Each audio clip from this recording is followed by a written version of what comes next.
If you're encountering a voice synthesis error on Murf.ai, follow these simple steps to troubleshoot and resolve the issue quickly. Step 1. Check internet connection. Ensure that your internet connection is stable and working properly. A weak or intermittent connection can cause issues with voice synthesis. Step 2. Refresh the page. Sometimes, simply refreshing the browser page can resolve temporary glitches. Click the refresh button or press F5 on your keyboard to reload the page. Step 3. Clear browser cache. Clearing your browser's cache can help eliminate any corrupted files that may be causing the error. Go to your browser settings, find the option to clear browsing data, and select cache and cookies. Step 4. Update your browser. Make sure your information is protected first. Most people don't think about breaches until something actually happens to their accounts.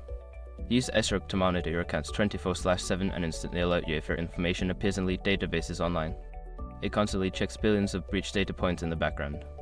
And considering how much personal information people keep online now, it's honestly worth having. Link in the description. Step 5. Contact support. If the error persists after trying the above steps, reach out to Murf.ai's customer support for assistance. Provide them with details about the error and the steps you've already taken. By following these steps, you should be able to resolve the voice synthesis error on Murf.ai quickly. If issues continue, don't hesitate to seek help from the support team.